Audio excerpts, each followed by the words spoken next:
If you had been standing on the deck that night, you would have seen nothing dangerous. No waves, no storm, no panic.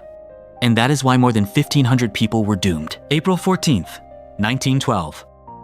The ship they called Unsinkable was speeding across the Atlantic. Newspapers hailed it as a triumph of human achievement.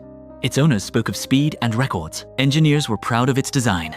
The passengers believed in it. No one imagined that in just a few hours, everything would change. The ocean was unusually calm. A perfect, dangerous silence. On a night like that, icebergs are almost invisible. But the Titanic pressed forward at full speed. Why didn't they slow down? Why didn't they stop? The answer is simple. They were certain they were safe. In the first-class salons, people laughed and raised their glasses. The orchestra played light, carefree music, warm light, elegant dresses, conversations about the future. No one knew.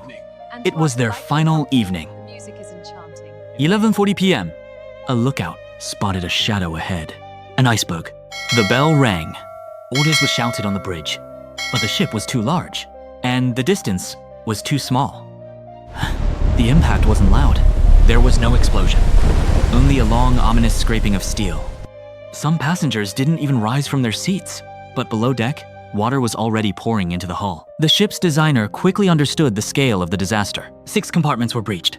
The ship could survive 4. With 5, it might still float. With 6, it was the end. He knew the truth. But how do you tell it to people who still believe they are safe? Passengers were told there is no cause for panic. The lifeboats were being lowered, only as a precaution. But there were lifeboats for just half the people on board. Not because there wasn't enough space, but because the ship was meant to look beautiful. The first boats left half empty. People hesitated to board. Who would believe that the largest ship in the world could sink? Too modern, too strong, too unsinkable.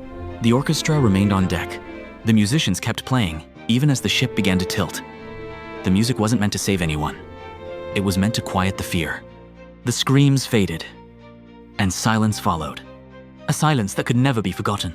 At 2:20 a.m., the Titanic disappeared. More than 1,500 people never saw the sunrise. This was not just the loss of a ship. It was the moment when humanity believed it was stronger than nature and was wrong. Today, the Titanic rests nearly 4 kilometers below the surface.